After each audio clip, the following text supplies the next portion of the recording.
नमस्कार. आपण 119व्या श्लोकामध्ये विचार करत होतो की थोरला देव जो आहे किंवा समर्थांनी छान गोड शब्द वापरला आहे, देवराणा. हा देवराणा जो आहे, श्रेष्ठ देव आहे, याला शोधायचं किंवा याला समजून घ्यायचं तर आपल्याला सद्गुरू पाहिजे, असं समर्थांनी 179व्या श्लोकात सांगितलं. खरं तर असं आहे की ह्याचा अर्थ आत्मज्ञान होण्यासाठी, ब्रह्मज्ञान होण्यासाठी आपल्याला असे ग्रंथ वाचून वगैरे नाही जमणार, तेव्हा आपल्याला सद्गुरूची आवश्यकता आहे, असं 179व्या ओवीमध्ये निर्णय झाला. त्याच्यामध्ये असंही सांगितलं की सद्गुरू आपैसा येतो, म्हणजे आपली तयारी किती झाली आहे हे पाहून आपल्याला छानपैकी एखादी संधी मिळते आणि आपल्या जीवनामध्ये सद्गुरू येतोही. आता ह्याची वाट बघायची का आपण, असा प्रश्न आपल्याला पडेल की मग आता माझी तयारी झाली आहे की नाही, मग मला सद्गुरू भेटणार की नाही, मला मुक्ती मिळणार की नाही, सद्गुरू भेटला नाही तर मुक्ती मिळणार नाही, असे अनंत विचार साधकाच्या जीवनामध्ये येतात. पण साधकाची तयारी काय झाली आहे हे कुणी ठरवायचं, तर साधकाने आपणच ठरवायचं. पण आपण आपला गुरु करण्यापेक्षा आपण संतांना सद्गुरू मानायचं आणि त्याप्रमाणे आपल्या कामाला लागायचं. आपल्याला वाटचाल करताना मार्गस्थ असणारी मंडळी आहेत, मार्ग दाखवणारी जी मंडळी आहेत ती सद्गुरूसारखी देवासारखी असतात. आपण अनेकदा बोलूनच दाखवतो, काय छान देवासारखा भेटलास, याचा अर्थ तोच असतो. त्यामुळे वेगळं की आपल्याला फार काही करायला हवं का, इतका अभ्यास झाला तर गुरु भेटतील का, असं केलं तर गुरु भेटतील का, गुरु भेटला नाही तर असं होईल का, असे सगळे प्रश्न मनात आणण्यापेक्षा 180 ते 184 या 5 श्लोकांमध्ये समर्थाने या सगळ्या मनातल्या शंकांना आपल्याला उत्तर दिले. आधी पहिल्या 3 श्लोकांमध्ये म्हणजे 180, 181, 182 या 3 श्लोकांमध्ये आधी सद्गुरू कसा नसावा असं, म्हणजे समर्थांच्या काळामध्ये सुद्धा या सगळ्या गोष्टी असणार, म्हणून त्यांनी एवढी मोठी यादी आपल्याला दिली की आपल्याला गुरु ओळखता आला पाहिजे. आणि त्यामुळे आपलं उगाच सगळ्या लोक जात आहेत मग मी पण जाऊ का, असे विचार नाही मनात आणायचे. आपली तयारी, आपली असणारी आवश्यकता, आपली असणारी गरज, आपल्याला होणारा उपयोग, आपली होणारी प्रगती, हे सगळं भगवंत पाहत असतो आणि त्या दृष्टीनं आपल्याला करायचं आहे. म्हणून आधी ह्या 3 श्लोकांमध्ये आपल्याला सद्गुरूविषयीचा विचार सांगणार. खरं तर असं आहे ना की आध्यात्मिक क्षेत्रामधलं हे जे गुरु शिष्य नातं आहे ना, हे अगदी जिव्हाळ्याचं नातं आहे. म्हणजे सांगता तर येत नाही, पण आपली सगळी काळजी खरंच सद्गुरू घेत असतात. म्हणजे एका अर्थानं हे नातं अत्यंत गहन आहे, सूक्ष्म आहे. एकाला याचा फायदा झाला म्हणजे त्याला दुसऱ्याला तसाच्या तसं होईल असं इथे नाही सांगता येत. बरं असं आहे की सद्गुरू ही जी काही गोष्ट आहे ना, ती अशी जन्मोजन्मीची असते. म्हणजे आत्ता आपल्याला कोण गुरु करायचं आहे हे आपण ठरवण्यापेक्षा आपण परंपरेने कुठले आलेलो आहोत हे आपल्याला माहिती नसेल तर ते आपैसा जे आहे त्या आपैसाला अर्थ आहे. त्यामुळे हे जे सद्गुरू आणि सत्शिष्याचं नातं आहे ना, ते गहन आहे. सत्शिष्य होणं आपल्या हातात आहे. सद्गुरू आपले आप आपल्याला मिळतो, ते सत्शिष्य आपण होणं. आता समर्थ आपल्याला दांभिक गुरु जे असतात ना, त्यांचा चांगला समाचार घेऊन दाखवणार आहे. त्या पहिल्या आता 3 श्लोकांमध्ये म्हणजे आता अलीकडल्या काळात तर आपल्याला अनुग्रहाच्या पाट्या लावून सुद्धा लोक अनुग्रह देताना आणि घ्यायला जाताना आपल्याला दिसतात. पण समर्थ ज्या अर्थी सांगतात तरी त्या काळामध्ये सुद्धा अशा गोष्टी होत्या की काय, असा प्रश्न आपल्याला पडेल. तर पहिल्यामुळे या 3 श्लोकांनी त्यांनी दांभिक गुरूंचा चांगला समाचार घेतलेला आहे. त्यांचं म्हणणं जे ऐश्वर्य असणारे मठ आहेत, सगळ्या सुखाच्या सोयी ज्यांच्याकडे आहेत, अगदी पूजेचा ज्यांच्याकडे थाटमाट आपल्याला दिसतो, छान भरजरी कपडे दागदागिने अंगावर घातलेले असतात आणि अशा सगळ्या बहिरंग ज्याला म्हणतो, हा बहिरंगाला लोक भुलतात आणि वा काय छान व्यवस्था आहे असं म्हणून लोक तिथे जातात. हे जे मिरवणं आहे ना, हे मिरवणं समर्थांना काही तितकंसं मान्य नाही आहे. त्यामुळे समर्थ म्हणतात हा सगळा दांभिकपणा आहे.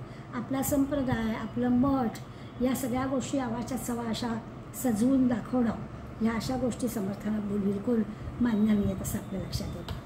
आणि मग 180व्या श्लोकामध्ये गुरु पाहता पाहता लक्ष कोटी, बहुसाल मंत्रावळी शक्ती मोठी, मनी कामना चेटके धात माता, जमी व्यर्थ रे तो नभे मुक्तीदाता. हा जो काही 3 ओळींमध्ये सद्गुरू वर्णन केला आहे, हा मुक्ती देणारा सद्गुरू नाही आहे. मग हा मुक्तिदाता नाही आहे म्हणजे कसा आहे याचं वर्णन करतात. खरं तर असं आहे की ज्ञान देणारा गुरु, तर ज्ञान अनेक प्रकारचं असतं. आपण आता आध्यात्मिक क्षेत्राचा अभ्यास करतो आहे, मनाच्या श्लोकांचा अभ्यास करतो आहे, त्यामुळे आपल्याला आध्यात्मिक गुरुबद्दल विचारणा करायचं आहे. पण तसं पाहायला गेलं तर आपल्याला प्रत्येकच गोष्ट शिकावी लागते. माणूस बुद्धिमान म्हणून भगवंतांनी सगळ्या 84 लक्ष योनीमध्ये माणसाला बुद्धिमान ठरवलेलं आहे. गोष्ट खरी पण आहे, पण तरी प्रत्येक गोष्ट लगेच माणसाला येत नाही. ती प्रत्येक गोष्ट शिकवायला लागते. अगदी साध्या साध्या गोष्टी सुद्धा. तो त्या छोट्याशा घरट्यातला पक्षीसुद्धा किती चटकन जन्माला आल्यावर थोड्याच दिवसामध्ये उडायला शिकतो सुद्धा. कुठल्या शाळेत जात नाही, कसं उडायचं शिकवलं जात नाही. आपोआप त्याच्या पंखात कसं बळ येतं. आज थोडं अंतर, उद्या थोडं अंतर करता करता तो उडतो सुद्धा. मांजर तर पाहतोच आपण, जन्मल्या क्षणीसुद्धा ते 4 पाय उभं राहतं आणि लगेच चालायला पण लागतं कुत्र्या मांजराची पिल्लं. तर अशा सगळ्या गोष्टी त्या जीवांना आहेत, आपल्याला मात्र नाही. तर आपल्याला प्रत्येक गोष्ट शिकावी लागते. त्यामुळे अनेक प्रकारचं ज्ञान आपण घेतो आणि त्या अनेक प्रकारचं ज्ञान आपल्याला मिळवण्यासाठी गुरुही लागतात. म्हणजे अगदी तसं पाहायला गेलं तर पहिले आपले मातापिता हे गुरुच असतात. आपण शाळा महाविद्यालयात जातो, तिथले विद्या देणारे निरनिराळ्या विषयांमध्ये तज्ज्ञ असतात, ते पण आपले गुरु असतात. काही आपण पोटासाठीची विद्या शिकतो, अर्थार्जन करण्यासाठी कला काही शिकतो, त्यासाठी सुद्धा आपल्याला कोणीतरी शिकवणारा म्हणजे तोही आपल्याला गुरु लागतो. अगदी म्हणजे यंत्रतंत्र मंत्र जाणणारे असतात, ते सगळेजण आपल्याला त्यांचं विद्या शिकवतात. तीसुद्धा सगळी म्हटलं तर आपले गुरु असतात. आणि मग आपण ज्या ब्रह्मज्ञानाचा, आत्मज्ञानाचा विचार करतो आहोत, ते ब्रह्मज्ञान देणारेसुद्धा म्हणजे आपण असं म्हणू की कीर्तनकार, प्रवचनकार हे काही गोष्टी आपल्याला सांगतात, तर ते देखील आपण गुरु या कॅटेगरीमध्ये घेऊ शकतो. आता हे जे सगळं यादी केली मातापित्यांपासून ते कीर्तनकार, प्रवचनकारापर्यंत, हे सगळे त्या गोष्टी शिकवणारे म्हणून गुरु ठीक आहे. परंतु ते सद्गुरू किंवा मुक्तिदाता, मोक्षदाता, आत्मज्ञानी या कॅटेगरीतले ते गुरु नाही. हे असं शिकवणारे गुरु आहेत. आता गुरुपौर्णिमा आली की आपण सुद्धा आपल्याला ज्या ज्या गोष्टी शिकवल्या त्या लोकांची कृतज्ञता म्हणून त्या दिवशी त्यांना नमस्कार करायला जातो की. तर ते बरोबर आहे. संगीताचा, नृत्याच्या क्लासमध्ये अशा प्रकारचे, कारण ती कला त्यांनी स्वतःमध्ये मिळवलेली असते आणि ती आपल्याला दिलेली असते आणि त्यामुळे ती कृतज्ञता आपण व्यक्त करतो. तर या सगळ्या क्षेत्रांमध्ये जे आपल्याला शिकवणारे असतात ते नक्कीच गुरु आहे. पण आत्मज्ञान देणारा, मोक्ष देणारा जो आहे तो गुरु ह्या कॅटेगरीमधला नसतो. त्याचं वर्णन नंतरच्या 2 श्लोकात म्हणजे त्या 80-84 या 2 श्लोकात सगळं तर करणारच आहे. आत्ताच्या ह्याच्यात ते आपल्याला सांगणार असो ऐसे उदंड, असे पुष्कळ असतात उदंड गुरु. आता यादीत सांगितल्याप्रमाणे ते सगळे बरोबर आहेत, ते काही चुकीचं नाही. ऐसे ऐसा असता उदंड गुरु, नाना मतांचा विचारो, परी जो मोक्षदाता सद्गुरू तो वेगळाची असे. पण आपल्याला जो हवा आहे मोक्ष मुक्ती देणारा, तो जो सद्गुरू ज्याला म्हणायचं तो वेगळा आहे. ते हे या कलाक्षेत्रातले गुरु झाले की ती गोष्ट शिकवणाऱ्या पुरता मर्यादित ते गुरुचं स्थान बरोबर आहे. परंतु मोक्षदाता सद्गुरू हा याहून वेगळा आहे. आता याहून वेगळा मोक्ष ह्याला आपल्याला निवडता कसं येणार, म्हणून समर्थ आपल्याला सद्गुरू म्हणजे काय ह्याची लक्षणं सांगणार आहे की ह्याची निवड कशी करणार. 4 लोकांना विचारतं की बा मला नृत्य शिकायचं आहे, तर आपल्या ठाण्यामध्ये कुठले क्लासेस आहेत, कोण शिकवेल, असं विचारलं तर आपल्याला 10वीच नावं येतील आणि मग त्याचे जे अनुभव असतील लोकांचं ते आपल्याला सांगतील. मग आपल्या सोयीचा, आपल्या खिशाला परवडणारा आपण क्लास लावू, असं आपल्याला करता येईल. इथे तसं नाही आहे. इथे मुक्तिदाता, मोक्षदाता, आत्मज्ञानी सद्गुरू जो आपल्याला हवा आहे तो वेगळाची असे. म्हणजे तो कसा, तो मिळवायचा कसा, तो निवडताना नेमकं काय करायचं, खऱ्या सद्गुरू ओळखायचा कसा, या सगळ्या गोष्टी आपल्याला पाहायला पाहिजे. तर 2 सिद्धांत या मोक्षासंबंधीचे आपण लक्षात घ्यायला पाहिजे. एक सिद्धांत असा की ज्ञानापासून मोक्ष नाही. आत्मज्ञानी सद्गुरू भेटला म्हणजे मग आपल्याला आत्मज्ञान प्राप्त होईल असं जर कोणाला वाटलं होतं तसं नाही. ज्ञान झाल्या वाचून मोक्ष मिळणार नाही. सद्गुरू मोक्षदाता आहे हे बरोबर आहे, पण नुसता सद्गुरू मिळाला तर मोक्ष मिळणार नाही. आपल्याला ज्ञान मिळायलाच हवं. आणि ही पण गोष्ट खरी आहे की सद्गुरू वाचून ज्ञान नाही, म्हणून पण सद्गुरू महत्त्वाचा आहे. ज्ञान मिळवायचं तर सद्गुरू हवा आणि ज्ञान मिळाल्यानंतरच मोक्ष मिळणार आहे. त्यामुळे या सगळ्या गोष्टी तसं पाहिला तर एकावर एक अवलंबून आहेत, म्हणून सद्गुरूचं महत्त्व आहे. आता मोक्ष किंवा मुक्ती याचा अर्थ आपल्याला माहिती आहे. खरा सोप्या शब्दात म्हणायचं झालं तर हे जे की जन्ममृत्यूचं चक्र आहे, पुन्हा येणं आणि जाणं, त्याच्यातून सुटका होणं याचा अर्थ मोक्ष मिळणं किंवा मुक्ती मिळणं. की पुन्हा आता या जन्मात काय कर्म केली किंवा आधीच्या जन्मात काय झाले त्याची काहीतरी परतफेड करायला परत यावं, पुन्हा त्या जन्मामध्ये काहीतरी करावं, पुन्हा ते फेडायला यावं. हे जे की आवक जावक सारखी चालू आहे ती थांबणं याला मुक्ती म्हणतात. आणि ते मिळण्यासाठी आपल्याजवळ ज्ञान हवं आणि ते ज्ञान मिळण्यासाठी आपल्याला सद्गुरू हवा, सांगणारा कोणीतरी, की ज्ञान म्हणजे काय, कसं कर्म करावं हे सांगणारा हवं. अशा तिन्ही गोष्टी एकावर एक अवलंबून आहेत असं आपल्याला दिसेल. म्हणजे असे जयासी मोक्ष व्हावा. आता जर आपल्याला खरंच याच्यातून मुक्ती आली आहे त्याने सद्गुरू करावा, सद्गुरू मिळ मोक्ष पावावा, हे कल्पांती न घडे. मुक्ती मिळवायचे ना, मोक्ष मिळवायचे ना, सद्गुरूशिवाय मिळण्याची शक्यता नाही, सद्गुरू मिळवायलाच हवा. म्हणजे या ओबीमध्ये समर्थांनी स्पष्टपणानं सद्गुरूची आवश्यकता आपल्याला सांगितली आहे. मुक्ती हवी आहे, मोक्ष हवे हवा आहे तर तो सद्गुरू हवाच आहे. आता भेटावा म्हटलेलं आहे, हे कल्पांती न घडे म्हणताना त्यांनी काय म्हटलं आहे, सद्गुरू समर्थ करावा, सद्गुरू करावा असं म्हणतात, भेटावा असं म्हणत नाही. करावा याचा अर्थ असा आहे की नीट व्यवस्थित परीक्षा घेऊन विचार करून करावा. भेटणं वेगळं आणि करणं वेगळं. भेटणं म्हणजे आपैसे काय ठीक आहे 5-10-50 लोक सांगता आहेत मग आपण पण केलं, याला भेटावा म्हणायला हरकत नाही. पण करावा तर आपल्याला त्याची परीक्षा घ्यायला पाहिजे. आपल्याला सगळ्यांना स्वामी विवेकानंद रामकृष्ण परमहंसांचं सद्गुरू सत्शिष्याचं जे एक असं गाढ मोठं नातं आहे, त्यापूर्वी स्वामीजींनी काही लगेच रामकृष्णांना मान्य नाही केलं सद्गुरू म्हणून. तरी त्यांची परीक्षा घेतली. सद्गुरू दिवसा कसा असतो, रात्री कसा असतो, खरंच तो निस्पृह आहे म्हणजे किती निस्पृह आहे हे सगळं स्वामीजींनी तपासलं होतं. नुसतं नाही तर तसं पाहायला गेलं तर मला नेहमीच आश्चर्य वाटतं की स्वामीजी एवढे उच्च विद्या विभूषित होते आणि दक्षिणेश्वरचा पागल पुजारी असं म्हटलं जायचं. आणि खरंच पागल पुजाऱ्यासारखं ज्याचं वर्तन होतं. आपण आता या 5 लोकांचा अभ्यास करताना वारंवार आपल्याला रामकृष्णांचं उदाहरण घ्यावं लागणार किंवा आठवण होणारच आहे की त्या भूमिकेमध्ये ते जायचे. आणि लोकांच्या दृष्टीनं हे सगळं असं म्हणजे हनुमंताच्या भूमिकेत गेलं तर कुठे झाडावर जाऊन बसायचं, स्त्री भूमिकेत गेलं तर स्त्रियांसारख्या सगळ्या गोष्टी अशा ते जे काही करायचे ते आपल्याला आश्चर्यजनक वाटतं. ते सामान्यांच्या क्षमतेच्या पलीकडल्या गोष्टी आहेत. तर हे सगळं स्वामीजींनी नीट तपासलं होतं, पाहिलं होतं आणि मग त्यांनी रामकृष्णांना आपलं सद्गुरू मान्य केलं. म्हणून ते आपल्याला इथे सांगतात की सद्गुरू करावा, भेटावा नाही. भेटणं म्हणजे 10-20 लोक, 50 लोक, 100 लोक, 500 लोक सांगता आहेत, जाता आहेत, चला मग आपल्याला पण मिळून जाईल मोक्ष मुक्ती, असं नाही. करावा म्हणजे तो आपल्याला खरंच आपली तयारी किती झाली आहे, नेमकं काय आहे, आपल्याला त्याचा उपयोग होणार आहे का, सगळं आपण आपली जी काही मोक्षाची इच्छा आहे म्हणजे आपण जे काही मुमुक्षु आहोत, आपण असं अजून पुढे साधक सिद्ध व्हायचंच आहे पण निदान आपण बद्धातून मुमुक्षु आलेलो आहोत. आणि या मुमुक्षु म्हणून असणाऱ्याला जी काही सद्गुरूची गरज आहे अशी खरी आवश्यकता, उत्कट आवश्यकता आहे. कारण मुमुक्षु कसा असतो तर आपल्याला माहिती आहे की तो काय करतो, तो पुण्यमार्ग पोटी धरी. मुमुक्षुची व्याख्या करतानाच त्यांनी म्हटलेलं आहे की तो पुण्यमार्ग पोटी धरी सत्संगाची वांछा करी. त्याला सत्संगच आवडतो. त्याला आता रजोगुणातनं रमत नाही, तो प्रपंचात रमत नाही, तो त्याच्यातून बाहेर येतो, विरक्त झाला संसारी, या नावं मुमुक्षु. या तिन्ही गोष्टी जमणाऱ्याला मुमुक्षु म्हणायचं. आपण ना आपल्याला मुमुक्षु म्हणून घेतो पण आपण प्रपंचात गुंतलेलो आहोत. खरं तर आपण बद्धच आहोत पण आपण स्वतःला म्हणतो की अजून सिद्ध संत नाही बाबा, साधू नाही, पण आपण मुमुक्षु आहोत असं आपण सहज म्हणतो. परंतु ह्या व्याख्येत बसायचं म्हटलं तर ह्या तिन्ही गोष्टी आपल्याला सगळ्या नाही आहेत. पहिलं ठीक आहे पुण्यमार्ग पोटी धरी, खरंच आपण पापाचरण करत नाही पण पाप मनातच येत नाही असं होतं का हो. त्यामुळे पहिल्या अर्ध्या चरणातच आपली परीक्षा होते की पुण्यमार्ग पोटी धरी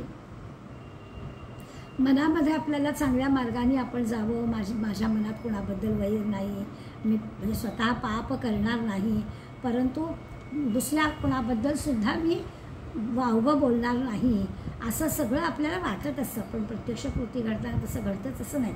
त्या पहिल्या अर्ध्या चरणातच आपण अडकतो. पण तरी आपण म्हणूया की पुण्यमार्ग पोटी धरी की आपल्याला चांगल्या मार्गाने जायचं आहे, सन्मार्गाने जायचं आहे, पुण्यमार्गाने जायचं आहे असं आपण करू.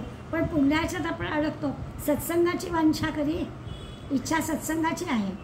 मग आपल्याला कळलं पाहिजे नाही हो असं कसं होईल, दरवेळेस कसं मिळेल, सगळ्यांना घेऊन जावं लागतं, आपल्या जो कारणं असतात. त्यामुळे एखादा दुर्जन असला तरी दुर्जनाच्या संगतीनं सुद्धा आपल्याला काही गोष्टी कराव्या लागतात. मग तिथे पण होतो. आणि तिसऱ्या ह्याच्यात तर विरक्त झाला संसारी तर इथं अवघडच आहे. आपण प्रपंचात एवढे लिप्त आहोत अगदी आंब्याच्या कोळीसारखे की आपल्याला ते काही तिथून सुटका आपली होत नाही. आणि मग या नावं मुमुक्षू. बरं, असा जो मुमुक्षू आहे त्या मुमुक्षूला असं म्हटलं तर या सगळ्या सद्गुरू असण्याची वगैरे गरज आहे. त्यामुळे आपल्याला सद्गुरू करावा असं जे म्हटलं आहे तर अजून वेळ आहे. आपाप काय व्हायचं असेल तर होईल असा विचार करून या 3 गोष्टी आपल्याला आधी पदरात पाडून घ्यायला हव्यात. या 3 नियमांनी आपलं आचरण करायला हवं असं ठरवायला हरकत नाही. आता याच यादीमध्ये आपल्या लक्षात येईल गुरु पाहता पाहता लक्ष. कोटी म्हणजे किती किती प्रकारचे, कोटी म्हणजे प्रकार, अनेक प्रकारचे गुरु असतात. आणि मग याच्यामध्ये त्यांनी आपल्याला दिलं की अशा वेळी काय होतं, चमत्कार दाखवणारे जे गुरु असतात ना किंवा अगदी अशा भाषेत भोंदूगिरी करणारे जे गुरु असतात ना त्यांच्यापासून थोडा धोका पण असतो. किंवा आपण करायला जातो चांगलं काहीतरी आणि घडतं भलतंच, अशी आपली फसवणूक होता कामा नये. अगदी जागरूकपणानं खरंच मोक्षदाता, खरंच आत्मज्ञानी गुरु आपल्याला भेटला पाहिजे, शोधून काढावा आणि त्याप्रमाणे आपलं आचरण करावं. दुसऱ्या ओळीमध्ये म्हटलं आहे बहुसाल मंत्रावळी शक्ती मोठी. बहुसाल मंत्रावळी म्हणजे काय, तर मंत्रशक्ती जी आहे त्या मंत्रशक्तींनी अनेक गोष्टी करणारे गुरु असतात. त्यांच्याजवळ ती मंत्रशक्ती असते, मंत्रसिद्ध केलेला असतो आणि त्या मंत्राच्या सहाय्याने ते खूप गोष्टी करतात. त्यांनी होतं म्हणजे असं की पत्रिका बघणं, धनवृद्धी आहे का, किंवा यावर्षी लग्नाचा योग आहे का, नोकरी अमक्या ठिकाणी मिळेल का, परदेश गमनाची संधी मिळेल का, वगैरे वगैरे असतात. आणि हे सगळे फायदेच असतात ते त्या ग्रह नक्षत्र काय पत्रिका मांडून आपल्या ह्याच्यात आहे की नाही असं पाहणारी मंडळी असतात. किंवा काही मंत्रसिद्धी त्यांच्याजवळ असते, त्या सिद्धीनं पण ते आपल्याला काही मिळवून देणारे असतात. असे जे गुरु आहेत ते गुरु काही आत्मज्ञानी नाही आहेत, मोक्ष देणारे गुरु नाही आहेत. असे मंत्रसिद्ध असणारे गुरु पुष्कळ असतात. आणि त्याला तर खूप लोक म्हणजे खरंच असं होतं की अनेक गोष्टी केल्यावर सुद्धा आपल्या मनात सभा होत नाही आहे म्हटल्यावर अशा ठिकाणी मंडळी अगदी भली मंडळीसुद्धा अशा प्रकारच्या गुरूंकडे जातात आणि त्यांच्या सल्ल्याने वागण्याचा प्रयत्न करतात. म्हणून त्यांनी आपल्याला सांगितलं आहे की असं मंत्रसिद्ध असणाऱ्या अचाट आणि अफाट गोष्टी ही अशी मंडळी करतात आणि त्याच्यामध्ये पण अडकतो आपण. ते काही सद्गुरू म्हणता येत नाहीत त्यांना, की आपल्याला आत्मज्ञानी मुक्तिदाता असं काही म्हणता येत नाही. तिसऱ्या वेळी म्हटलं आहे मनी कामना चेटके धात माता. म्हणजे आता काय तर आपण म्हणतो थतोरवातर गोष्टी करणारे असतात. म्हणजे त्यांच्या मनामध्ये हे सगळं करताना द्रव्याची अभिलाषा असते, काहीतरी त्यांची कामना असते. जादूटोणे करणारे किंवा जारण मारण वगैरे करणारे अशा ज्या असतात. म्हणजे पूर्ण यातलं काही ज्ञान नाही पण गुरु होण्याची हौस आहे. लोकांनी आपल्याला चांगलं म्हणावं, पुष्कळ लोक आपल्याकडे यावेत, तो एक पैसा मिळवण्याचा धंदा असं म्हणता येईल. अशासाठीच असतात. ही लबाडी आहे सगळी. अशा प्रकारचे गुरु असतात. समर्थांनी छान वर्णन केलं त्याचं. देखणे दाखविती आदरे, दाखवतात अगदी, शो चांगला असतो. मंत्रफुकिती कर्णद्वारे, आपल्याला निर्णय मंत्र पण सांगतात म्हणायला वगैरे वगैरे. इतकेच ज्ञान ते पामरे अंतरली भगवंता. भगवंत माझं त्यांना कळत नाही, भगवंतापासून दूर. पण ह्या अशा गोष्टीने ते पैसे कमावताना आपल्याला दिसतं. आणि ही जी लबाडी आहे एका अर्थाने, ही अशी लबाडी समाजामध्ये खूप चालते. आपल्याला ते लक्षात आलं पाहिजे की हे खरं काय आहे, खोटं काय आहे, खरंच ज्ञान किती आहे आणि खरं किती आहे हे पाहायला पाहिजे. म्हणजे त्यांच्या ज्या काही वासना आहेत, त्यांच्या ज्या काही इच्छा आहेत त्या अशा पद्धतीनं त्या पुऱ्या करायच्या असं ते करतात. म्हणजे ते काय करतात, ते समोर येणारा जो कोणी आहे त्याला काय हवं आहे त्या पद्धतीने आचरण करतात. शिष्याच्या तंत्राने चालणारे हे असे गुरु असतात. आणि त्या गुरूंचा विचार केला तर धात म्हणजे गीत प्रबंध असं म्हटलं आहे. आणि मात म्हणजे ग्रंथ पाठांतर किंवा काही असं काहीतरी पाठांतर असतं, त्याचा आधार ते घेतात. कीर्तन प्रवचनाच्या कार्यक्रमातून अशा निरनिळ्या काहीतरी कथा सांगायच्या, गोष्टी सांगायच्या, आकर्षित करून घ्यायचं. आणि मग हे सांगतील ते बरोबर आहे. मग लोक त्यांचे काही असे त्यांचे कौटुंबिक प्रश्न असतील ते त्यांना विचारले जातात. योगायोगाने असं असतं की खरंच तर तसं तसं घडतं आणि मग आपली अगदी श्रद्धा बसते. असे प्रवचनकार, कीर्तनकार किंवा हे असे साधू, हे बैरागी, हे सुद्धा या सगळ्या कॅटेगरीमध्ये मोडतात. पण त्यांची स्वाभाविकच आपल्या खिशावरती नजर असते. आशाभूतपणानं आपल्याला या शिष्याकडून काही गोष्टी मिळणार आहेत असं असतं. त्यामुळे हे जे गुरुपण आहे हे पण व्यर्थ आहे, हे पण समर्थांना बिलकुल मान्य नाही आहे. मोक्षदाता वगैरे, मुक्तिदाता वगैरे हा नाही. हा गुरु काही आत्मज्ञानी, ब्रह्मज्ञानी नाही. करामती दाखवतील ते काही गुरु नव्हे. ते गुरु स्वतःला म्हणवून घेतात, पण ते काही गुरु नाहीत. परंतु ते सद्गुरू नव्हे ती मोक्षदाते. समर्थांनी स्पष्ट सांगितलं आहे की असल्या करामती करणाऱ्यांना की सद्गुरू म्हणता येत नाही. जादूटोणा करणारे असतात ना, 500ची नोट द्यायची आणि मग ती 1000ची करून देतो म्हणायचं, असं काही होत नाही. आणि असं करणाऱ्यांना, असा भोंदूपणा करणाऱ्यांना आपण काही गुरु म्हणत नाही. याच्यामध्ये खरं तर असं करून करणारे आणि जे करायला लावणारे असतात, म्हणजे अशांच्या मागे जाणारे असतात, हे दोघंही तसं म्हटलं तर दोषी असतात. आपल्याला माहिती आहे. हे असं दांभिक गुरु पण असतं ना, कष्ट न करता प्राप्त झालेलं, हे काही फारसं टिकत नाही. शिष्य पण दांभिक आणि गुरु पण दांभिक, याला काहीच अर्थ नसतो. सद्गुरू आणि सत्शिष्यांच्या निर्मितीसाठी खूप कष्ट करावे लागतात. अगदी समर्थांचे शब्द आहे, शिवभावे जीवसेवा. भगवंत मानून जीवाची सेवा करावी लागते. वर्षोनुवर्ष काय, जन्मोजन्मी करावी लागते. तेव्हा कुठेतरी आपल्याला खऱ्या अर्थानं सत्शिष्याचं पद मिळू शकतं. आणि असा सत्शिष्य झालो आपण की मग आपैसा सद्गुरू आपल्याला भेटतो. स्वतःहून सद्गुरू आपल्याला जणू काही मार्गस्थ करायला, हात धरून द्यायला येतातच. असा जो सत्शिष्य असतो ना, तो सत्शिष्य मग फसला पण जात नाही, हे पण असतं. म्हणजे हे किती जरी भोंदू गुरु असले भोवताली, तरी जो खरा शिष्य आहे तो ह्यामध्ये अडकत नाही, तो बरोबर करतो, अजिबात फसत नाही. म्हणून मग आपल्याला कळेल की सद्गुरू आणि सत्शिष्य. दासबोधामध्ये तर एक समाज सुरू आहे, त्याच्यासाठी समर्थांनी मोठे खर्च केलेले आहेत. आणि कसा सद्गुरू असावा कसा आणि नसावा कसा याबद्दल सांगितलं. सत्शिष्य पण कसा असावा आणि सत्शिष्य होण्यासाठी काय काय करावं, या पण सगळ्या गोष्टी दासबोधात त्यांनी सांगितलं की आपल्याला कळेल. आता लगेच 181व्या श्लोकामध्ये तर त्यांनी इतकी लक्षणं सांगितली की आपण हक्कूनच जातो की अरे बापरे, इतक्या गोष्टी. नव्हे चेतकी चाळकू द्रव्यबंधू, नव्हे निंदकू मत्सरू भक्तिमंदू, नव्हे उन्मतू वेसनी संगबांधू, जनी ज्ञानी या तोच साधू आधारू. शेवटच्या ओळीमध्ये ज्ञानी जो आहे तो खरा साधू, तो खरा संत, तो खरा सद्गुरू, अगाध ज्ञान असणारा जो आहे तो खरा आहे. आधीच्या 3 ओळीमधले सगळे शब्द जे दिलेले आहेत, त्या सगळ्या शब्दांचा आपण विचार केला तर आपल्याला कळेल की यातलं काहीच खरं म्हणजे आपल्याला फसवलं जाणाऱ्या गोष्टी आहेत. म्हणजे आधीच्या श्लोकात जसा अनेक दांभिकपणाच्या गोष्टी की हा गुरु म्हणून मिरवणं ज्याला म्हणतो, दांभिकपणांचे अनेक प्रकार आहेत. आता ह्या श्लोकात तर त्यांनी एक एक शब्द वापरले. अशा प्रकारचे जे भुरळ पडणारी मंडळी असतात ना, गुरु वाटतात पण प्रत्यक्ष कसे नसतात, यासाठी कसं सावध राहायला पाहिजे, त्यासाठी समर्थ ही मोठी यादी आपल्याला देते. पहिला शब्द दिला आहे चेतकी. चेतकी याचा अर्थ चेटूक शब्दाला करतो, जारण मारण करणारा, फसवणारा, चेटूक करणारा, काहीतरी ही एक नीच, अगदी हीन असणारी विद्या आहे. काहीतरी दुसऱ्याचं वाईट होण्यासाठी करण्याची, भूतपिशाचाची ही विद्या आहे.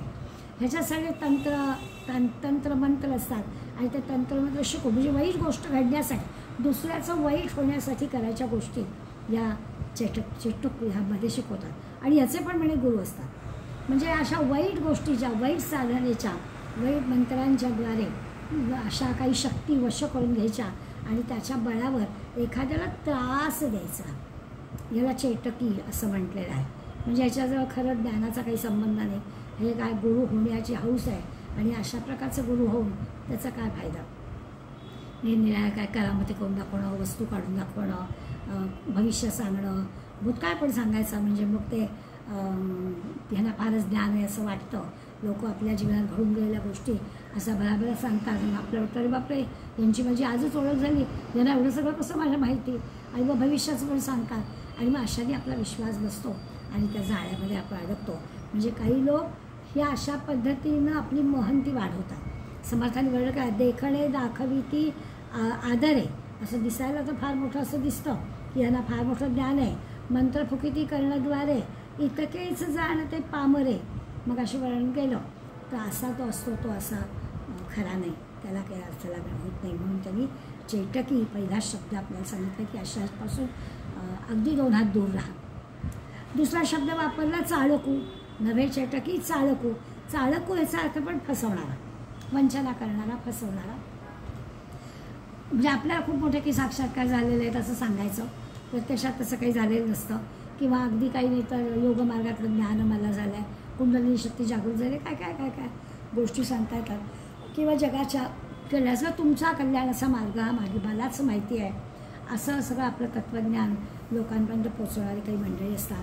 किंवा श्रीराम, श्रीकृष्ण, शंकराचार्य अशी मोठी मोठी नावं घ्यायची आणि यांनीच जणू काही मला स्वप्नामध्ये अनुग्रह दिला आहे आणि म्हणून माझ्याजवळ ही सगळी शक्ती प्राप्त झाली आहे असं काहीतरी सांकेतिक बोलायचं आणि आपलं मोठेपण सिद्ध करायचं. असं जसं त्याला चाळकू म्हटलं आहे. म्हणजे जणू काही त्यांचं अशा श्रीकृष्ण आणि श्रीराम किंवा अशी शंकराचार्य वगैरे अशा सगळ्या विद्वानांचं राहिलेलं काम जणू काही मी करायला आलेलं आहे अशी काहीतरी गोष्ट सांगायची. मग त्याच्यासाठी मी कशी उग्र तपश्चर्या केली, किती काळ हिमालयात राहिलो आहे वगैरे वगैरे थापा मारायच्या आणि अशी स्वतःविषयी स्वतःच वाढवलेली किंवा कल्पित केलेली अशी माहिती सांगत सुटायचं, लोकांना नादी लावायचं. आणि असा काहीचा जो काही उद्योग चाललेला असतो त्याला त्यांनी स्वाभाविकच म्हटलं की हा काय तर हा शब्द आपल्याला चाळकू, हां चेटकी चाळकू, चाळकू म्हटलं.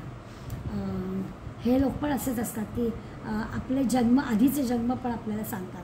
आता आपलं काय बोलण्यात ती म्हणजे हुशार असतात, त्यामुळे गेल्या जन्मी तुम्ही कोण होतात, या जन्मी कोण आहात किंवा पुढले जन्मी तुम्हाला काय मिळणार आहे असं काय काय सांगितलं जातं.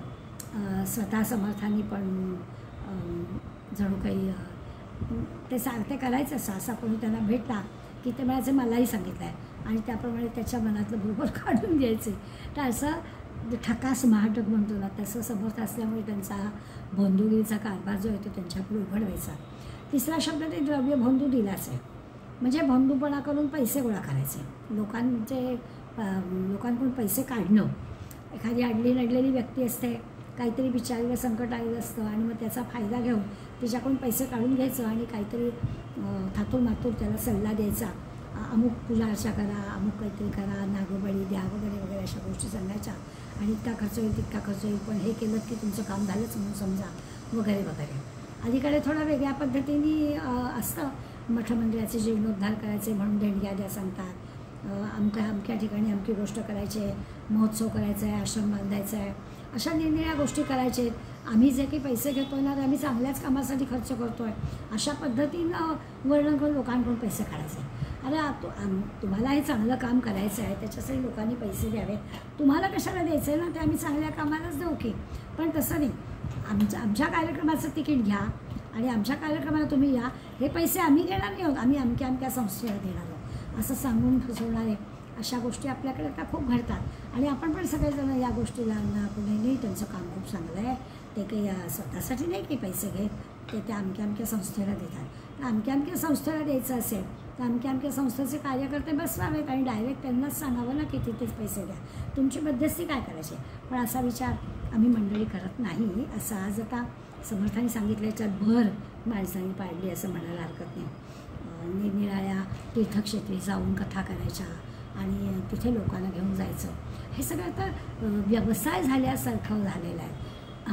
8 दिवसामध्ये अशा कथा सांगायच्या, त्यांची राहण्या जेवणाची व्यवस्था करायची, करावी ना, छान छान ऐकावं, त्याच्याबद्दल काही नाही. पण हे सगळं जे की आहे ना, हे खिशात पैसे असल्याने करावं, सांगणाऱ्याने सांगावं, जाणाऱ्याने जावं, आत्मज्ञानाचा मोक्षदात्याचा काही संबंध इथे नाही, हा त्याचा अर्थ आहे. हे काही करू नये किंवा जाऊ नये असा आपला काही भाग नाही आहे. ठिकठिकाणी अशा चांगलेच कार्यक्रम येत, त्यामुळे त्या चांगल्या कार्यक्रमाला जरूर जावं, तीर्थक्षेत्री जावं, 8 दिवस राहावं, त्या ठिकाणचा पाहुणचार घ्यावा, सेवा करावी, आणखीन काही गोष्टी करा, छान छान सगळ्या गोष्टी ऐकाव्यात, मोठमोठ्या वक्त्यांकडून त्या ऐकाव्यात, हे सगळं करावं. पण आत्मज्ञानाचा, मोक्षदात्याचा, मुक्ती मिळवण्याचा या सगळ्याशी काही संबंध नाही. असं 8 दिवसामध्ये ऐकून काही मोक्ष मिळत नाही. तर हे सगळे जे गुरु आहेत ते एका मर्यादेपर्यंत आहेत असा त्याचा अर्थ आहे. समर्थाने त्याला द्रव्य भोंदू शब्द वापरला की पैसे मिळवण्यासाठी केलेले हे सगळे प्रकार. आपल्याला ते असं म्हणवत नाही, तर आपण कशी सामान्य मंडळी पडतो, आपण कसं म्हणायचं आहे द्रव्य भोंदू. पण समर्थाने म्हटलं की अशा खऱ्या खोट्या गोष्टी करायच्या आणि त्यातून पैसा कमवायचा, ही ह्याच्यामध्ये महंत वगैरे वगैरे काही नाही आहे. कित्येक संस्था, कित्येक संप्रदाय अशा प्रकारचा करतात. हा पैसा कमावण्याचा व्यवसाय असतो. म्हणून समर्थांना हा काही मान्य नाही. म्हणजे मुक्तिदाता, मोक्षदाता हा काही नाही, किंवा आत्मज्ञानी माणसाचं की हे लक्षण नाही. आत्मज्ञानी माणूस अशा प्रकारचं काम करणार नाही. मला 1-2-5 लाख रुपये द्या, मी तिथे जाऊन कथा करतो, असं आत्मज्ञानी माणूस म्हणू शकत नाही. हा त्याचा अर्थ. पुन्हा शब्द वापरला आहे निंदको. म्हणजे दुसऱ्याची निंदा करून कोणी काही मोठं होत नाही. त्याला जोडून लगेच निंदा आली की मत्सर आलाच. त्यामुळे लगेच पुढला शब्द मत्सरू आलाच आहे. तो निंदको आणि लगेच पाठवाट मत्सरू. दुसऱ्याची निंदा करायची, दुसऱ्याला वाईट म्हणायचं म्हणजे की आपण चांगले होत नाही. मीच कसा चांगला आहे आणि दुसरा कसा वाईट आहे असं सांगायचं आणि ह्याच्यातून आपलं मोठेपण सिद्ध करण्याचा प्रयत्न करायचा. तर हे काही सद्गुरूचं काम नाही.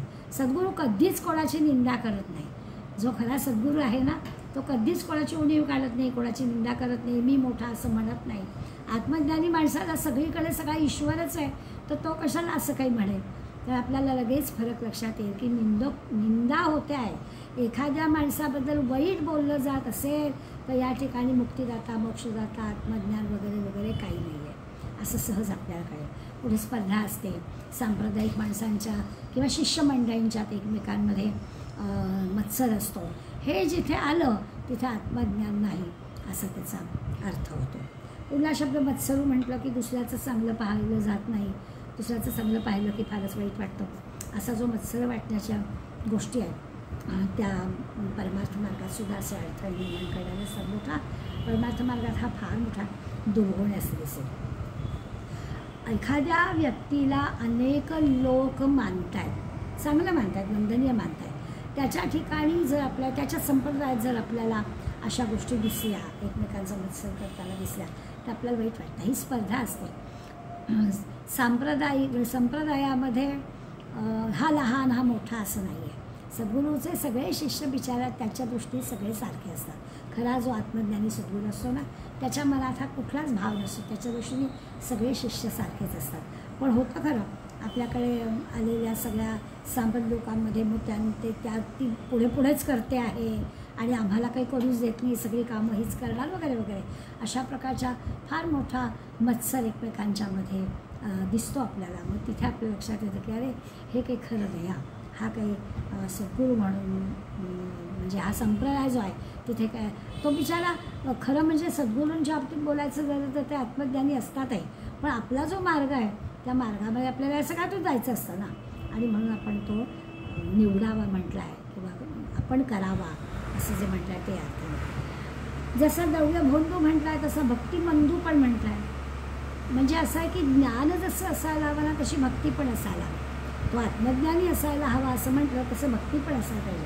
पारमार्थिक साधना करताना श्रद्धा असायला हवी, विश्वास असायला हवा, भगवंतावरती अति प्रेम असायला हवं. हे सगळं जमलं पाहिजे. अगदी उत्कट निष्ठा असली पाहिजे भगवंतावरती. ती असली तर मग त्या भक्ती मार्गी असणाऱ्याला ज्ञानप्राप्ती होईल किंवा ज्ञानी असणारा भक्त होईल. ज्ञानी पण पाहिजे आणि भक्त पण पाहिजे. भगवंताचं गुणगान करताना असा सात्विक भाव प्रगट होणं ह्याच्यात कृत्रिमता असता कामा नये. नाटक करता येऊ शकतो, अभिनय करता येऊ शकतो, पण इथे अभिनय पुरेसा नाही आहे. अभिनय कळतो आपल्याला. त्यामुळे अभिनय करणारा जो आहे तो द्रव्यबंधू किंवा भक्तिमंदू आहे. अशासारखा अभिनय करणारा जो आहे सहजपणानं तिथे त्या अगदी निष्ठेनं तो एकरूप झाला आणि खऱ्या अर्थानं खरोखरच त्या भगवंताशी एकरूप झाल्याचा अनुभव त्याला स्वतःला आला आणि आपल्याला पण त्याच्याकडे बघून आला तर आपल्याला कळेल. पण बरेचसे या ठिकाणी आपल्याला दिसतं की असे काही भक्तिमंदू असतात. मी मगाशी रामकृष्णांचं नाव घेतलं.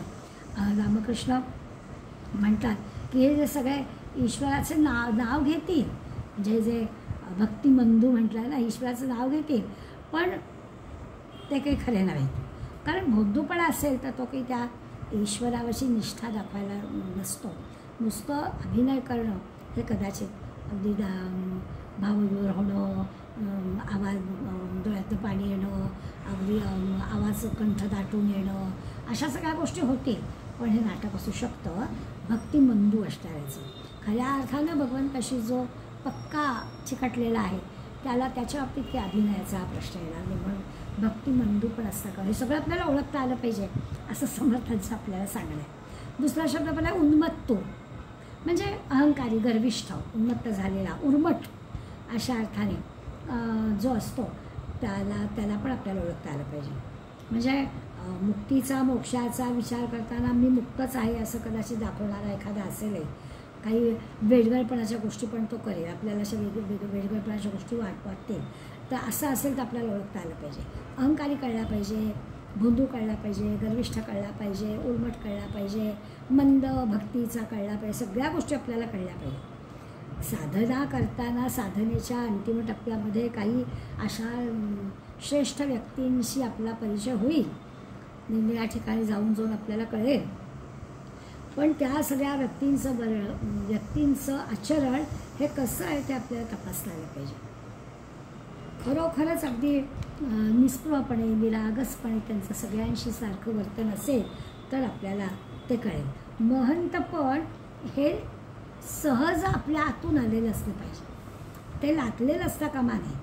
ती काही बाहेरून मिळणारी गोष्ट नाही आहे असं आपल्याला असं म्हटलं तसं की रामकृष्ण वेगवेगळ्या रूपामध्ये जायचे, तर ते खऱ्या अर्थाने त्या देवाशी एकरूप व्हायचे, म्हणून ते त्यांना तसं जमायचं.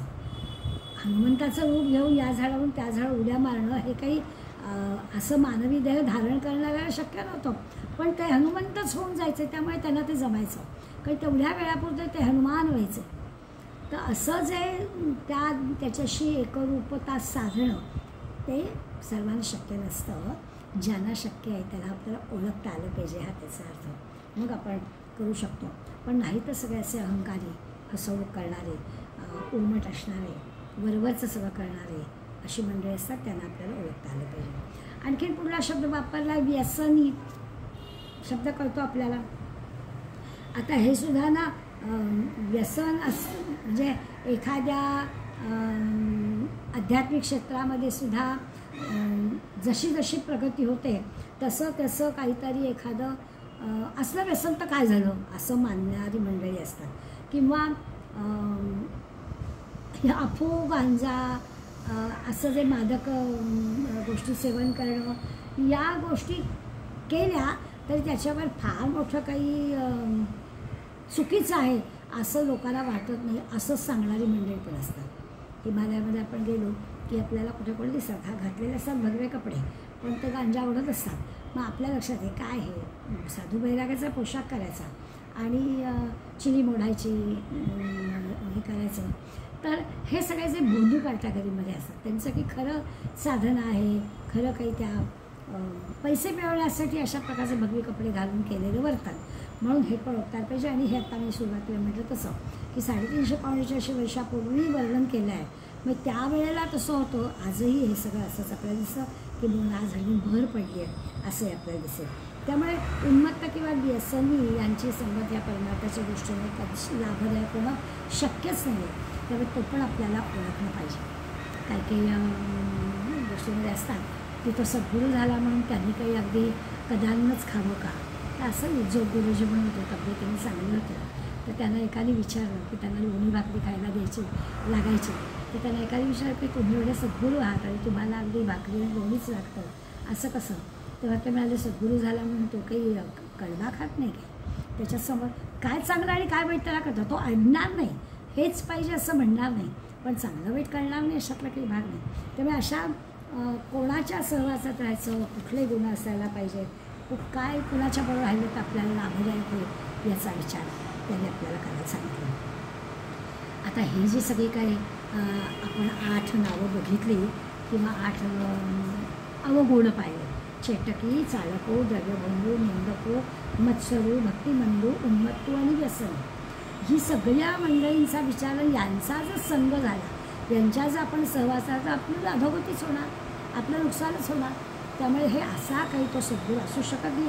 तो आपल्याला आत्मज्ञान वगैरे मुक्ती मोक्ष दूर राहू दे आपण आपल्याला चांगल्या वाटेवर सुद्धा तो घेऊन जाणार नाही. त्यामुळे हे जे सगळं या 181व्या श्लोकामध्ये आपल्याला दिलेले शिकवलेले शब्द आहेत, या सगळा विचार केला तर अशा प्रकारच्या दुर्गुणच म्हणूया असणाऱ्या लोकांपासून दूरच राहावं. म्हणजे त्यांचं मार्गदर्शन स्वीकारण्याचा प्रश्नच नाही, त्यांच्यापासून चारात दूरच राहावं. आपली नुकसान की आपली अधोगतीच त्याच्यामुळे होईल असं आग्रहाचं सांगणं समर्थांचं आहे. म्हणून एवढी मोठी यादी त्यांनी आपल्याला दिलेली आहे. आता या सगळ्यापेक्षा ज्यांनी ज्ञानी तोची साधू आघाडो, हे ज्या सगळ्या 8 गोष्टी सांगितल्या त्याच्यापासून हा खरा ज्ञानी जो आहे तो वेगळा आहे. म्हणजे आता वेगळ्या पद्धतीने वाक्य वापरलं तर हे सगळं ज्याच्याजवळ नाही आणि ज्ञान आहे तो अगाध साधू आहे, अगाध ज्ञान आहे असं ज्ञानी साधू जो आहे. आणि तोची निराळाच म्हणला, तो वेगळाच असतो. या सगळ्या गोष्टी त्याच्याजवळ किंचितसुद्धा नसतात असं आपल्या लक्षात येईल. त्यामुळं बरं त्याला की शो करावा लागत नाही, त्याचं सगळं साधेपणानं त्याला करता येतं. समर्थ आपल्याला असं जे अगाध ज्ञान आहे म्हणजे तो त्याची जी बुद्धी आहे, त्याचं जे जाण आहे, ती जाण आपल्याला त्याच्याकडे बघितल्या कळते. अगदी व्यापक आहे, श्रेष्ठ आहे, सूक्ष्म असं ज्ञान त्याच्याजवळ आहे. सगळ्या तत्त्वज्ञान त्यांनी अभ्यासलेलं आहे, त्याचं त्याला आकलन झालेलं आहे. असा सगळ्या लोकांमध्ये तो जो साधू आहे त्याला ओळखावा, त्याला जाणावा. आणि एवढं सांगून नाही तर ते त्यांनी त्याचं मार्गदर्शन मान्य करावं असं आपल्याला सांगितलं की कुणाच्याकडे तरी जायचं नाही, आपल्याला ओळखता आलं पाहिजे. अगाध ज्ञान असणारा आणि ते तत्त्वज्ञान ज्यांनी स्वतः आत्मसात केलेलं आहे त्याला आपल्याला ओळखता आलं पाहिजे. अशा ज्ञानी माणसाकडे, अशा ज्ञानी सत्पुरुषाकडे आपल्याला जायचं आहे, त्याचं आपल्याला मार्गदर्शन घ्यायचं आहे, त्याचा आपल्याला अनुभव घ्यायचा आहे, त्याला सद्गुरू म्हणून आपल्याला स्वीकारायचं आहे, त्याच्या संप्रदायामध्ये आपल्याला काम करायचं आहे असं आपल्याला ओळखता आलं पाहिजे. इच्छापूर्ती ज्याला म्हणतं तशी इच्छापूर्ती तिथे होईल. उगाच कुठल्या तरी नादाला लागून आपली इच्छा पूर्ण नाही होणार. उगाच आपल्याला आणखीनच काहीतरी वेगळ्याच मार्गाने आपली अधोगतीच तिथे होईल असं दिसेल. म्हणजे उपाधी वाढवणारी किंवा दांभिकपणा करणारी जी मंडळी आहेत त्यांच्या नादी समर्थ सांगतात आपल्याला अजिबात लागू नाही आहे. साधकांनी हे सगळं छानपैकी लक्षात ठेवावं. आता ही जी काही 8 गोष्टी आपल्याला त्यांनी सांगितल्या आणि त्या सगळ्या पाहिल्या लक्षात आहे. जो जनामध्ये वागे परी जना वेगळी गोष्ट सांगे. बरं आता हे सगळं नसणारा आणि अगाध ज्ञान असणारा याच्याकडे आपण मार्गदर्शक म्हणून जावं असं आपल्याला या 181व्या श्लोकामध्ये सांगितलं. याचा अर्थच असा आहे की तो याच सगळ्या जनांमध्ये राहतो, तो काही त्याच्याजवळ वेगळ्या काही नाही आहेत. आपल्याला ओळखता यायला पाहिजे म्हणजे याच सगळ्यामध्ये राहूनसुद्धा त्याचं वेगळेपण आपल्याला कळलं पाहिजे. म्हणून समजा जो जनामध्ये वागे परी जना वेगळी गोष्ट सांगे. तो याच सगळ्या ह्याच्यात राहतो आहे पण काहीतरी वेगळं विशेष सांगतो आहे. ज्याचे अंतरी ज्ञान जागे आणि त्याच्या अंतरामध्ये खरं ज्ञान आहे तोच साधू, तो साधू ओळखावा, त्याला ओळखून काढावं. आपल्याला माणसं ओळखण्याचं ज्ञान भगवंतांनी देऊन पाठवलेलं आहे. तर आपल्याला ओळखता येईल. आपण फसलो आहे, गोंधळलो आहे, मला कळलंच नाही, यांनी केलं म्हणून मी केलं असं समर्थांना मान्यच नाही आहे. परीक्षा घ्यावी, विचार करावा, विवेक करावा आणि हे सगळं शोधून काढावं असं ते आपल्याला सांगतात. आता फसवणुकीची उदाहरणं काही 2 उदाहरणं मी आपल्याला देऊ शकते. आपल्याला माहिती आहे की रामायणामध्ये एक प्रसंग सांगतात की जेव्हा अगदी लंकेमध्ये रावणाचं युद्ध झालं आणि त्या युद्धाच्या वेळेला लक्ष्मणाला खऱ्या अर्थानं म्हणजे बेशुद्ध काय तो काळा निळा पडला. आणि मग आपल्याला माहिती आहे की ते सगळं औषधी वनस्पती वगैरे येईपर्यंतच्या काळामध्ये रावणाच्या बाजूला मुळे आनंदोत्सव साजरा झाला की लक्ष्मणाला असं काही त्या इंद्रजितांनी बाण मारलेला आहे की आता लक्ष्मण काही जिवंत होऊ शकत नाही असा अगदी आनंदोत्सव तिकडे साजरा झाला होता. आणि त्यावेळेला आपल्याला रामायणात एक कथा वाचायला मिळते की त्या इंद्रजितांनी जमिनीच्या खाली एक निकुंबिनी देवीची यज्ञशाळा तयार केली होती. ती जी देवी आहे ही देवी म्हणजे आत्ता जे आपण सगळं वर्णन केलं ना की वाईट गोष्टी शत्रूचं वाईट व्हावं यासाठी करावयाच्या मंत्रांची म्हणजे यज्ञसंकल्प म्हणजे त्यासाठी ती मंत्र करायची जागा होती. आणि हे सगळं लक्ष्मणाला आणि हनुमंताला कळलं होतं. आणि मग लक्ष्मण जेव्हा असायचं त्यावेळेला हनुमंताने ती सगळी जी काही यज्ञाची जागा होती ती सगळी उद्ध्वस्त केली. अशा प्रकारच्या सगळ्या गोष्टी आपल्याला वाचायला मिळतात. म्हणजे तिथे सुद्धा आत्ता जे आपण या श्लोकामध्ये 8 गोष्टी पाहिल्या चेटकी वगैरे, तर हे सगळं त्या काळात पण होतं की दुसऱ्याला म्हणजे शत्रूला जर हरवायचं असेल त्याचे जे मार्ग आहेत वेगवेगळे, त्या वेगवेगळ्या मार्गाने करता येतं. त्याला निकुंभिनी विद्या म्हणतात, निकुंभिनी देवीची विद्या म्हणतात. आणि त्याच्यासाठीची यज्ञाची जागा जमिनीखाली केली होती. आज जसं आपण पाहतो ना की जमिनीखाली काही यंत्र सगळी बसवली होती, तर तसं आपल्याला त्याही काळात दिसत आहे. किंवा आणखीन एक आपल्याला जरा वेगळा पण लक्षात येईल आपल्या, मिर्झा राजा जयसिंगाने शिवाजी महाराजांचा पराभव व्हावा म्हणून यज्ञ केला होता. आणि या यज्ञामध्ये म्हणजे किती वाईट गोष्टीसाठी यज्ञाचा वापर केला म्हणून मुद्दाम उदाहरण देते की असे सद्गुरू नाही होऊ शकत ना. मग ह्या मिर्झा राजांनी काय केलं होतं, यज्ञकल्पना चिकार दक्षिणा देऊन 400 ब्राह्मणांना दक्षिणेसाठी आमंत्रित केलं होतं.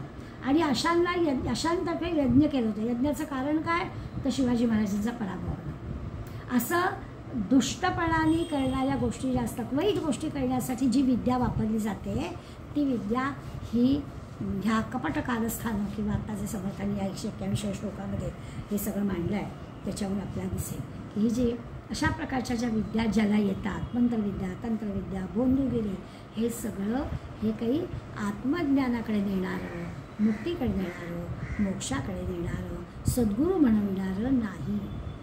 म्हणून या एवढ्या 3 श्लोक ह्याच्यासाठी खर्ची घातले. पुढल्या ह्याच्यामध्ये सुद्धा 182 या श्लोकामध्ये पुढे असं समर्थ सांगणं, हे वाऊगी चावटी कामकोटी क्रियेविण वाचाळता त्याची मोठी. पहिल्या 2 ओळीमध्ये पुन्हा एकदा त्यांनी वाईट म्हणजे सद्गुरू नाहीच पण असे वाईट मार्गाला नेणारी जी मंडळी असतात, स्वतःला सद्गुरू म्हणवणारे, आणि अशी सामान्य जनता त्याच्यामध्ये फसते, त्याला दिलं आहे. आता वाऊगी म्हणजे काय, तर वायफळ व्यर्थ बडबड करणारे, वावगं करणारे, चुकीचं करणारे असे. चाहुटी म्हणजे वाह्यात बोलणारे, वावगं म्हणजे व्यर्थ करणारे आणि चाहुटी म्हणजे व्यर्थ बडबड करणारे. आता खरं सांगू का, सद्गुरू ज्याला म्हणतो तो म्हणजे व्यर्थ बडबड करतच नाही. त्यामुळे लगेचच आपल्या लक्षात येतं की काहीतरी चुकीच्या मार्गानं घेऊन जाणारी ही मंडळी असतात. आणि कामपोटी म्हणजे वासनेनी ग्रस्त झालेली, काहीतरी मिळावं यासाठी लोकांना त्या मार्गाला आणणारे, असे 3 गोष्टी आपल्याला कळते, वाऊगी, चाहुटी आणि कामपोटी. आणि लगेचच्या ओळीमध्ये क्रियेविण वाचाळतात त्याची मोठी, करायचं काहीच नाही आणि वाचाळ आणि बडबड मात्र करायची, मी याव करीन, मी त्याव करीन, अशा प्रकारच्या गोष्टी सांगायच्या.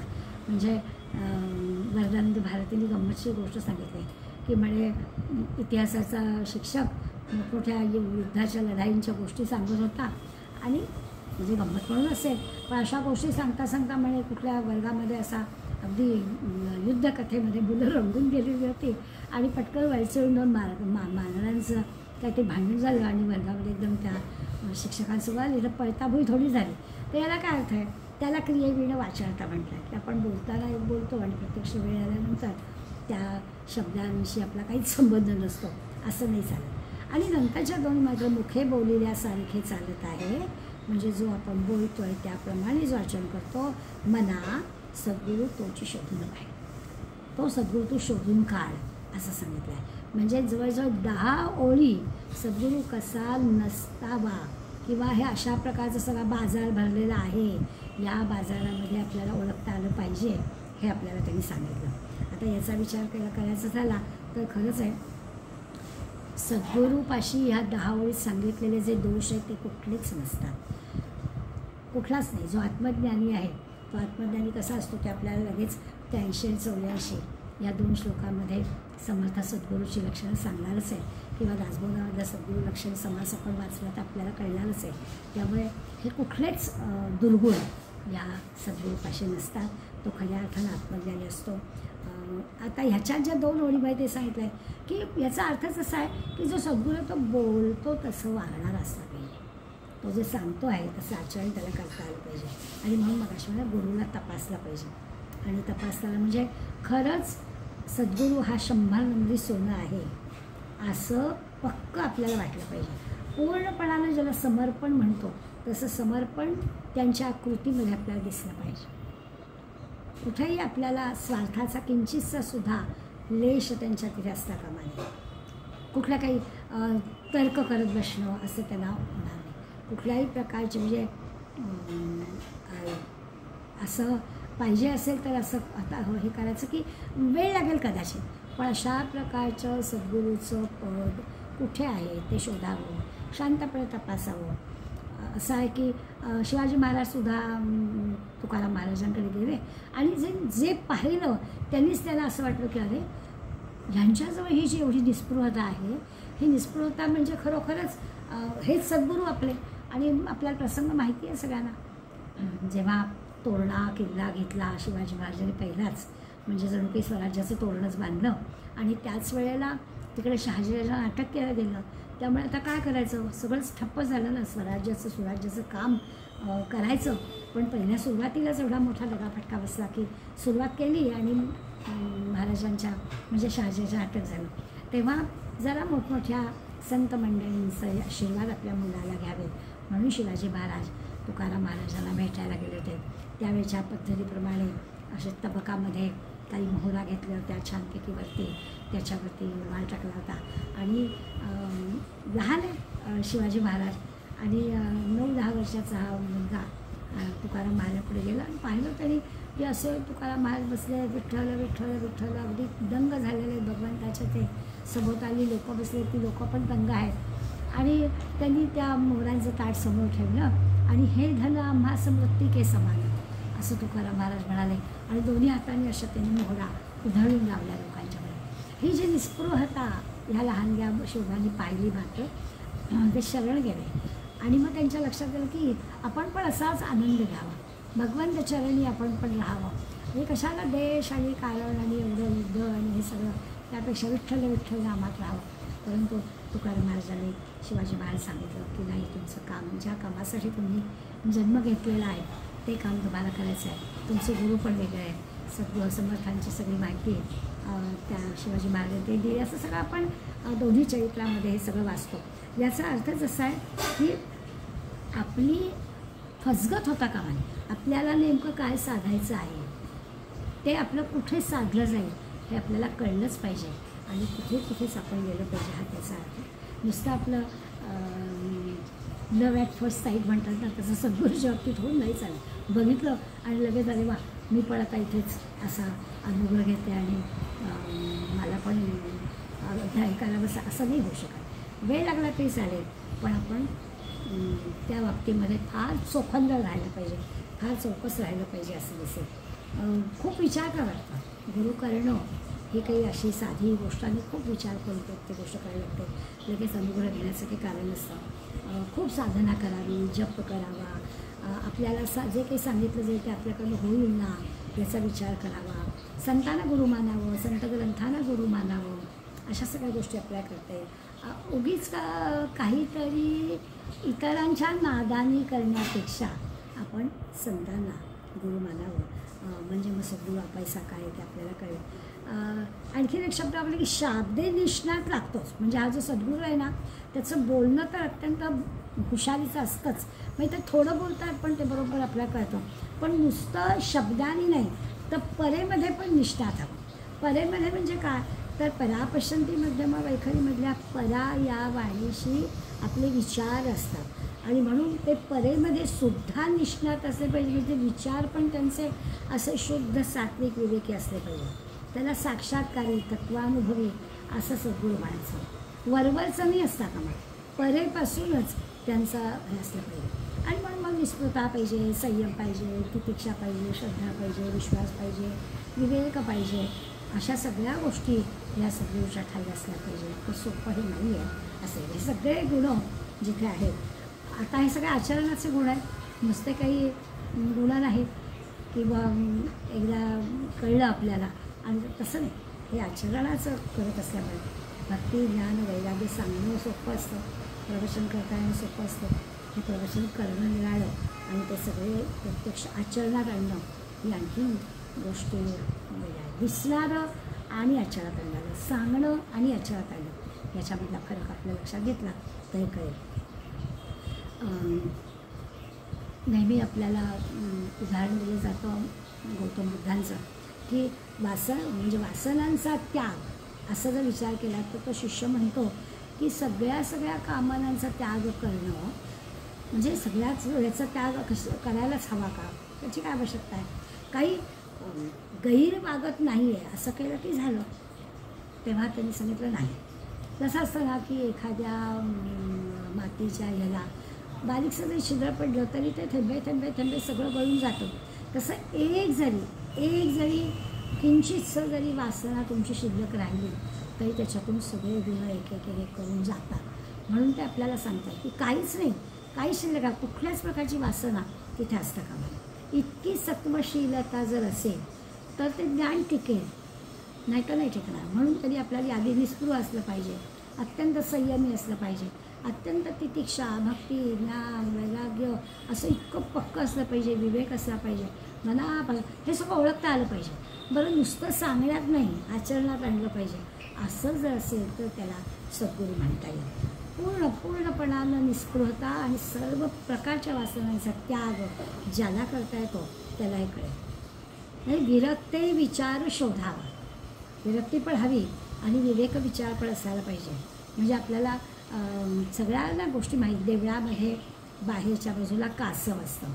हा कासव आपल्याला शिकवतो कशी इंद्रिय आत द्यायची ते, यासाठी सांगितलेलं आहे. त्यामुळे नुसतं कासव नाही, ते कासवताना आपल्याला भोवतालचं सगळं दिसतं.